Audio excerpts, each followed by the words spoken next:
And look, there's a bunch of different articles. You've probably seen the posts going around on Instagram, things, about the new updates in the case. You might have seen stuff like this going around, that prosecutors are claiming that David bought 2 chainsaws online, and we did hear that chainsaws were recovered in the property months ago, as well as a burn cage. And it's now being claimed by the prosecutors officially that David bought these chainsaws and used them to dismember the body inside of an inflatable pool in his garage. And then, people are connecting this to his old Discord messages when he said he loved watching gore videos. He was addicted to them, all this kind of dark stuff. Now, there's a whole bunch of things. There's dozens of posts with all different things going around. But what I'm going to do for you in this video, I'm going to read you the full paperwork. Then we're going to look at some of the articles, and then I'm going to look at some of the reaction on Reddit. But, this is going to be a long one. I'm going to dig deep into this. There's been so many updates. I'm not going to do 3-4 different videos. We're just going to do one big video updating you, and you're going to learn absolutely everything that's in the paperwork in this video. Okay. So get ready. Okay. This is the background facts of the case. Basically the state is now admitting the roadmap for the evidence that they intend to introduce at the preliminary hearing that's scheduled for May the 1st. I don't know if that's now been delayed. I'm going to find out about that, but it says the dismembered body of 14-year-old Celeste was discovered in the front trunk of defendant's Tesla Model X on September the 8th, 2025. The vehicle had been towed 3 days prior from 1405 Bluebird Avenue, which is parked approximately 400 feet from the defendant's home at 1368 Doheny Place in the Hollywood Hills. But here's where we're going to start seeing him get cooked, okay? Because new surveillance video is out, and it's been revealed publicly too, and I'll play it to you later. But it says surveillance video and other evidence confirm that David, the defendant, was the last person to drive the Tesla on July the 29th, 2025, before he left LA on a concert tour. And so it says on September the 8th, 2025. Now, okay, a lot of people saying it was Neo driving that car. Turns out, according to the prosecution, it was David. It says on September the 8th, 2025, the manager of the tow yard complained of a strong smell coming from the vehicle, presence of flies coming from it. He called the LAPD. They observed the vehicle. They opened it up, and they found in the front storage compartment the black cadaver bag covered in insects, and inside the bag they found the severely decomposed head and torso. So we already found these details about the amputations. The plastic black garbage bag beneath the cadaver bag contained the dismembered arms and legs. However, the victim's ring and pinky fingers on the left hand had been amputated and were not found in the Tesla. So the body was identified with dental records, but this is now where we're going to start seeing, based on the evidence that the LAPD has found, they're going to build up the full timeline of what they believe the relationship, the romantic relationship, confirmed, according to the prosecution, allegedly, between Celeste and David. And this is very, very triggering, okay? Pursuant to their investigation, the LAPD robbery homicide detectives determined that the victim and defendant met in January 2022 when she was 11 years old. They begun an adult relationship while she was still a minor in November 2023 when the victim was just 13 and the defendant was 18. Detectives learned the victim had been reported missing to the Riverside County Sheriff's Department by her family who live in Lake Elsinore in February and April of 2024. So the Riverside County Sheriff's Department contacted the defendant. They phoned the Riverside County Sheriff's Department, called David on February the 17th, 2024. So all this talk of people emailed in and said to David, you need to send this girl home, she's missing. Well, the police, not the LAPD, but the Riverside County Sheriff's Department, right, called David.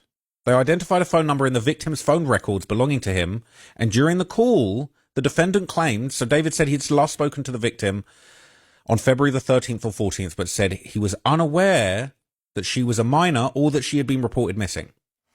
The sheriff from Riverside advised him that the LA Sheriff's Departments were coming to his home. On that day, the defendant was living at 804 North Doheny Place in West Hollywood. So the Riverside County Sheriff's Department requested LA Sheriff's Department conduct a welfare check at the defendant's home. So the LASD deputies went to David's home that night at 8:15 p.m. and informed him the victim was a 13-year-old runaway. David would claim he was unaware she was a minor and had only met the victim once in person in November 2023. However, defendant showed deputies a yearbook photo of the victim that he had on his cell phone. Although he claimed to be unaware of where the victim was at the time, she returned home 2 days later. So was she in the property? Was she at the other property that was allegedly owned or rented by David during this time? This is crazy. And I think, unfortunately, this is going to be one of many examples that we're going to see where the police actually made contact with David before this tragedy was allowed to happen. The sole blame is on the person that killed this girl, allegedly David. But it sounds like there might have been some failures by the authorities. Where was she? Was she in the property and he just explained it away? But it's crazy. And he even showed a yearbook photo of her on his cell phone. What is that evidence of, like, oh, she's a graduate or whatever? Like, she's graduated high school or college. That's crazy. So it says, despite being informed by law enforcement, the victim was only 13, David continued to pursue her. After the victim returned home in February 2024, her parents took her cell phone away, and David drove to Lake Elsinore and paid a junior high school student in the victim's class $1,000 to give the victim a cell phone that David purchased so they could stay in contact. That is so creepy. And we're about to read something that's actually blown my mind, because I actually did see this previously. It said, throughout 2024, Celeste spent a significant amount of time with David, including summer weekends at his home in the Hollywood Hills and traveling with him to Las Vegas, London, and Texas to meet his family. So we can't, there's a lot to unpack here, all right? Took a minor to Las Vegas, that's crazy. I just got back from Las Vegas. Shit's crazy. That on its own is crazy. To London, international flights crossing borders. How was she even allowed to travel internationally to London as a minor? Who was her guardian? Who was her chaperone? Did the parents give permission? Can you just can you just traffic a minor overseas? We're talking Interpol. We're talking federal. You're taking a minor across state lines. And I don't want to hear a single word about, oh, his family didn't know anything. During 2024, the victim spent time with defendant traveling to Texas to meet his family. So the family knew her. So it goes on to say text exchanges between the victim and defendant contain references to sex, pregnancy, and abortion, and the use of Plan B emergency contraceptive. That is messed up, man. So there are also explicit photographs documenting and corroborating their sexual relationship. And in November 2024, defendant and the victim broke up, although they continued to communicate, and text messages suggest they also continued to have adult relations. So it continues, all right.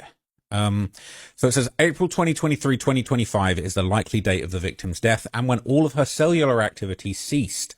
The night prior, April 22nd, 2025, defendant and the victim engaged in a lengthy argument described in detail in their text messages.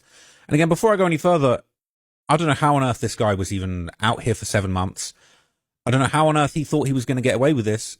What, you've got an argument recorded in your text messages the night before and she just ceases to send any messages afterwards? This is so stupid that he would think he could get away with this. But anyway, it says the messages reveal that the victim was jealous over David's relationship with other women, as David had led her to believe that they had a future together. Celeste became extremely upset and threatened to disclose damaging information about her relationship with David to end his career and destroy his life. David's first studio album was due to be released April 25, 2025. He had an emerging multi-million-dollar career already in progress. He had also had multiple product endorsements which were highly profitable. He ended up losing those, all as a result of this horrible decision. At approximately 8:40 p.m. on April the 23rd, 2025, defendant sent an Uber to transport the victim from her Lake Elsinore home to his house. They communicated before and during her Uber ride, which dropped her off at the defendant's Hollywood Hills home around 10:10 p.m. At approximately 10:30 p.m., defendant sent text messages to the victim inquiring where she was. Wow.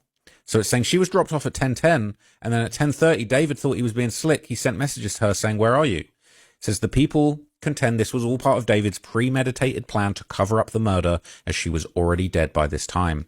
Knowing he had to silence the victim before she ruined his music career, as she had threatened, and very soon after her arrival at his home, David stabbed Celeste to death multiple times and stood by while she bled out.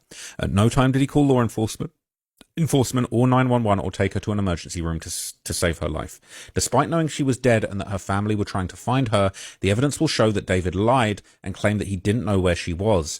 In fact, the defendant drove to Santa Barbara County immediately after the victim died, attempting to dispose of her property and destroy evidence. So we now know this secret trip to Santa Barbara, it wasn't to go and bury the body. He allegedly drove immediately after to dispose of her property and destroy evidence.